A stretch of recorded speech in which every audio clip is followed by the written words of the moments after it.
প্রিয় শিক্ষার্থীরা, আসসালামু আলাইকুম। আশা করি সবাই ভালো আছো। আজকে আসলাম আরেকটি পর্বে। পর্বে আলোচনা করব অধ্যায় 3 42 পৃষ্ঠার যে অঙ্কগুলো আছে এই অঙ্কগুলো নিয়ে আলোচনা করব। তো তোমরা অবশ্যই শেষ পর্যন্ত দেখবে, আমি তোমাদের সহজ করে বুঝিয়ে দেওয়ার চেষ্টা করবো ইনশাআল্লাহ। এখানে যে অঙ্কগুলো দেখতে পাচ্ছ গসাগু নির্ণয়ের অঙ্ক।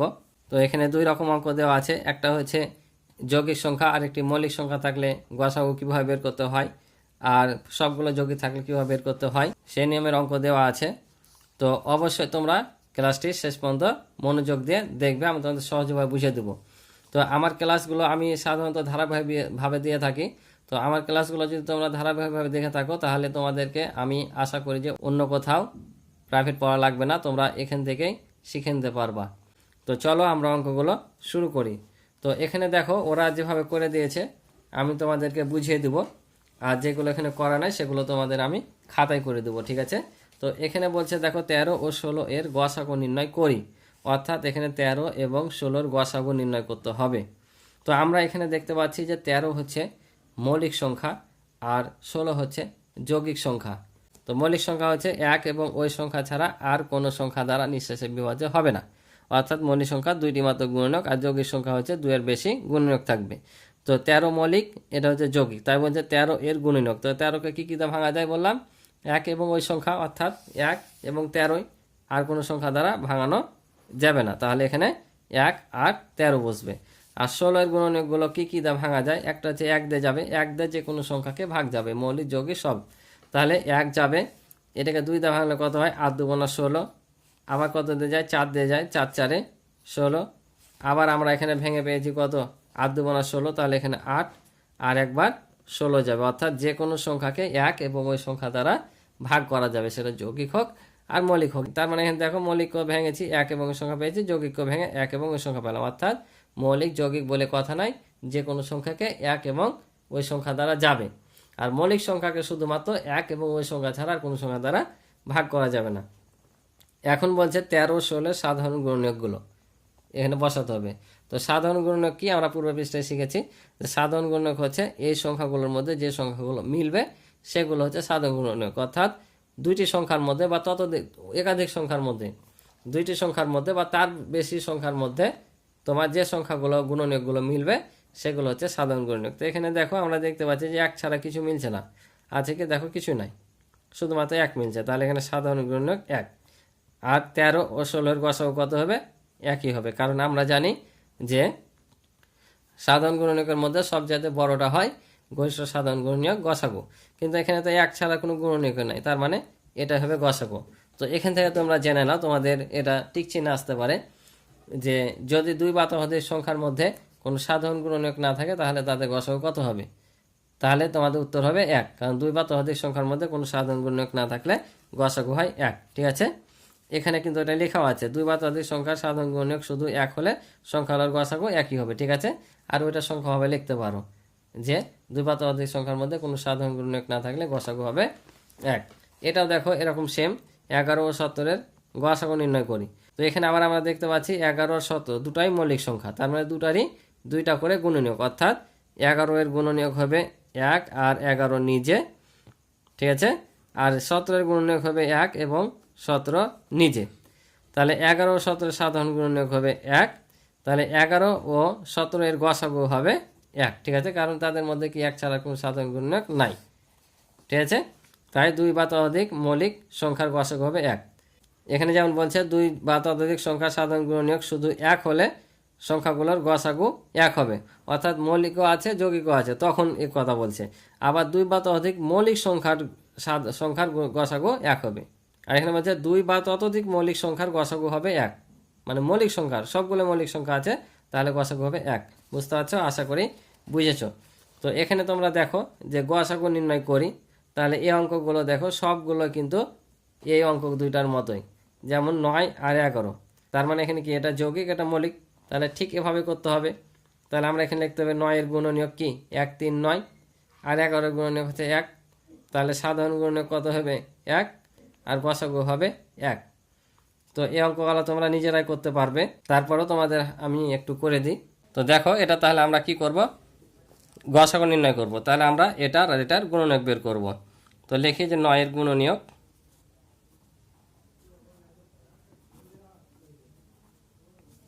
তাহলে 9 গুণনীয়কগুলো কি কি?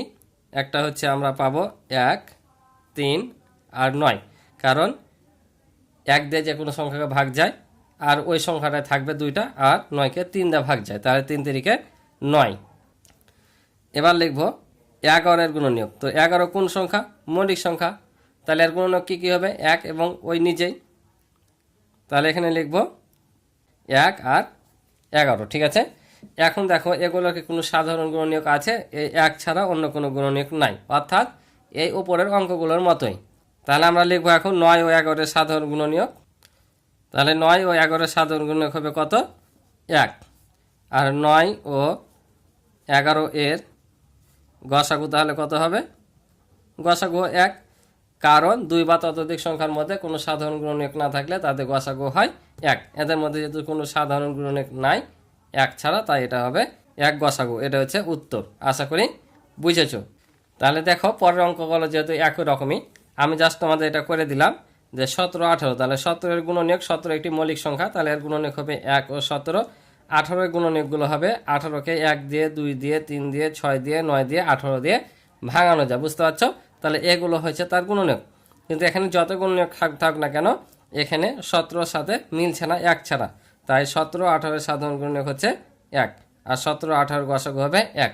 এভাবে কিন্তু বাকি দুটাও তোমাদের করা লাগবে। তাহলে দেখো বাকি অঙ্কগুলো যেহেতু একই রকমই সব হবে, তাই আমি জাস্ট এনে করে দিয়েছি, তোমরা এখানে উঠে নিবা, ঠিক আছে। এখানে যেহেতু 24 আছে, 24-এর গুণনীয়কগুলো যে বের করলাম, গুণনীয়ক বের করার একটা নিয়ম আছে, গুণ করে করে, যেহেতু এটা এক ছোট অঙ্ক তাই এভাবে ডাইরেক্ট করে দিলাম। পরের অঙ্কগুলোতে আমি বের করে করে দেখাবো। তাই 24-এর গুণনীয়ক হচ্ছে 24কে কোন কোন সংখ্যাগুলোতে ভাগ করা যায়? 1 দিয়ে, 2 দিয়ে, 3 দিয়ে, 4 দিয়ে, 6, 8, 12, 24 এগুলোতে ভাগ করলে 24 নিঃশেষে বিভাজ্য হবে, অর্থাৎ এগুলো 24-এর গুণনীয়ক। তাহলে 23 ও 24-এর সাধারণ গুণনীয়ক হচ্ছে 1। এগুলো কিন্তু সব একই অঙ্ক এভাবেই। আর 23 ও 24-এর গসাগু তাহলে হবে 1। পরের অঙ্কটা কিন্তু একরকম, তোমরা জাস্ট এখানে দেখে নাও যে 36-এর গুণনীয়কগুলো কী কী, ঠিক আছে। তো আশা করি তোমরা এই অঙ্ক এখন পারবা। এখন পরের অঙ্কগুলো দেখি আমরা।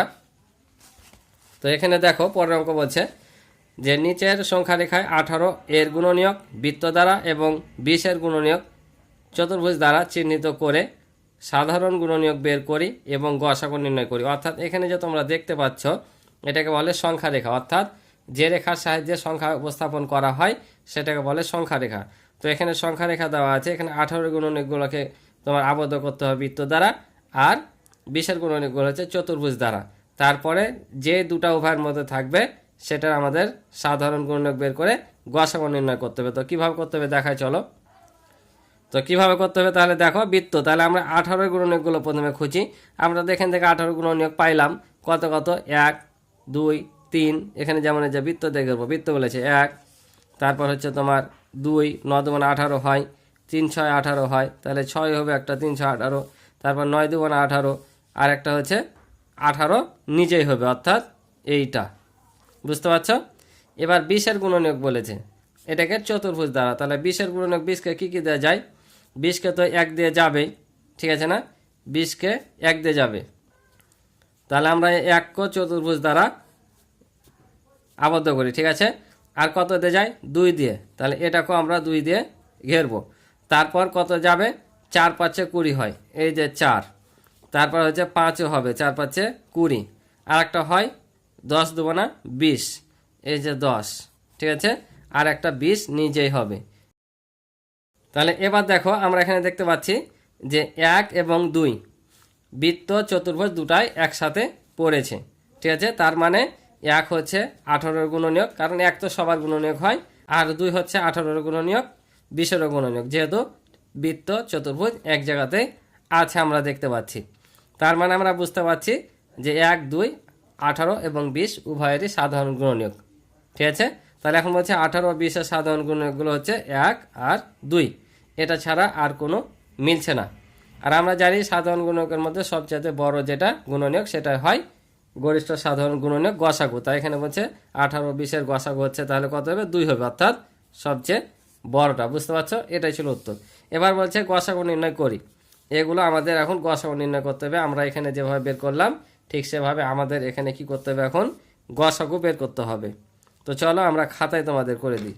তাহলে দেখো 1 নাম্বারটা, এবার আমি বলেছিলাম কি যে গুণ করে করে দেখাবো, কারণ গুণ করে বের করলে আমাদের ভুল হওয়ার সম্ভাবনা কম থাকবে। তাহলে 12কে কত দিয়ে যায় 11 দিয়ে, 12 1-কে 12, আর কত দিয়ে ভাঙা যায় 6 দেবো না 12, আর কত দিয়ে যায় 3 4-এ 12। এভাবে যদি করো ভুল হওয়ার কিন্তু চান্স থাকবে না। তোমরা এমনও হতে পারো লিখবা যে 2 লিখলা 6 দেবো না 12 হয়, 2 লিখলা 6টা লিখলা না, এভাবে ছাড়া পড়তে পারে, কিন্তু এভাবে করলে ভুল হওয়ার কোনো সম্ভাবনা নেই। ঠিক আছে, তারপর আমরা 15কে ভাঙবো। তাহলে 15কেও 1 দিয়ে যাবে, 15 1-কে 15, আর কত দিয়ে যাবে 2 দিয়ে তো যাবে না, 3 5-এ 15, আর কি কোনো সংখ্যা দিয়ে যায় না। তাহলে আমরা লিখবো এখন 12 এর গুণনীয়ক। তাহলে কত পেলাম এদিক দিয়ে লিখে এদিক দিয়ে শেষ করে দেবা। ঠিক আছে, তাহলে 1 2 3 4 6 আর 12, এই যে কয়টা পেলাম। ঠিক আছে, আর 15 এর গুণনীয়ক কী কী পেলাম, এই যে এদিক থেকে শুরু এদিক থেকে শেষ, 1 3 5 আর হচ্ছে 15। এখন কি করবা, আমরা এই পাশে এভাবে করেছিলাম যে 31 ও 36 সাধারণ গুণক নিয়েছিলাম, এভাবে আর লিখার দরকার নাই। ঠিক আছে, ডাইরেক্ট আমরা এই কথাটা লিখবো, কিন্তু তার আগে একটু কি করব, এখানে আমাদের যে গুণনীয়কগুলো মিলবে সেগুলোকে আমরা এভাবে বৃত্ত দেব। ঠিক আছে, বৃত্ততে ঘিরে দেবো, যে এটার সাথে এটা মিললো, এবার এটার সাথে এটা মিলছে, আর কিন্তু মিলছে না, তার মানে আমরা বুঝতে পারছি এই দুটা তার সাধারণ গুণনীয়ক। এখন ডাইরেক্ট আমরা লিখে দেব যে 12 ও 15 এর গসাগু। আমাদের কিন্তু গসাগু বের করতে বলেছে, সাধারণ গুণনীয়ক বের করতে বলেনি, তাই গসাগু হচ্ছে গুণনীয়কের মধ্যে সবচেয়ে বড়টা। তাহলে বড় কোনটা 3, তাহলে 3 হবে গসাগু। ঠিক আছে, এটা হবে আমাদের উত্তর। তোমরা যদি এখানে লেখো যে নিম্ন গসাগু, তারপরও কিন্তু হবে, ভুল হবে না। তোমাদের কিন্তু এভাবে করবা। যদি মনে করো যে আমি এই দুইটা এভাবে বের করব না, সরাসরি এইটা করব, তো তোমাদের খানিক করলে যথেষ্ট, খানিক করলে কিন্তু হবে, যে সরাসরি লিখে দিবা 12 এর গুণনীয়ক হচ্ছে এত, 15 এর গুণনীয়ক এত, তারপর লিখে দিবা। ঠিক আছে, কিন্তু এভাবে করলে ভুল হওয়ার সম্ভাবনা থাকে না। একটু যদি লিখতে হয় বেশি কথাটা, কিন্তু ভুল হওয়ার সম্ভাবনা থাকে না, এটা হচ্ছে বেটার হবে। ঠিক আছে, আশা করি বুঝেছো। তো পরের অঙ্কগুলো সব এভাবে, তো চলো করে দিই। তাহলে দেখো এটাও সেমভাবে আমরা করে নিব।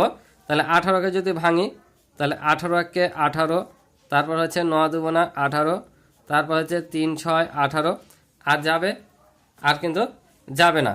এবার আমরা ভাঙবো কাকে, 24-কে। 24-কে যদি ভাঙি তাহলে কত হবে, 24 1-কে 24, 12 2 না হয় 24, একসঙ্গে কিন্তু এভাবে করলে একসঙ্গে দুটা করে বের হয়ে যাচ্ছে, বুঝতে পারছো। এবার হচ্ছে 3 8-এ 24, আর একটা হয় 4 6 24।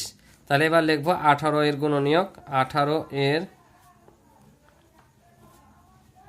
গুণনীয়ক, তাহলে কত হতে পেলাম, 1 2 3 6 9 18। ঠিক আছে, আর 24 এর গুণনীয়ক পেলাম, তাহলে কত, 1 2 3 4 6 8 12 আর 24।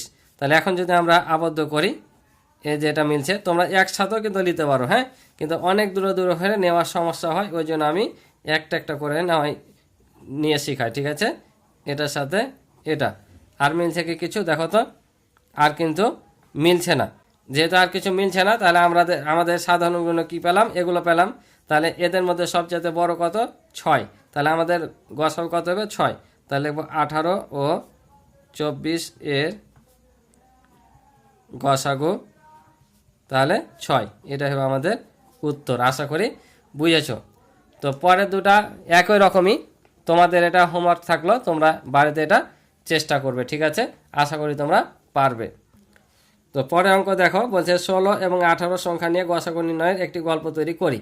এটাতে তোমরা একটা গল্প তৈরি করতে হবে। এখানে গল্প দেওয়া আছে, দেখো যে আমার গল্পটি হলো 16টি খাতা ও এতটি কলম, সর্বাধিক কতজন ছেলে মেয়ের মধ্যে সমানভাবে ভাগ করে দেওয়া যাবে। এবার তোমার গল্পটি বলো।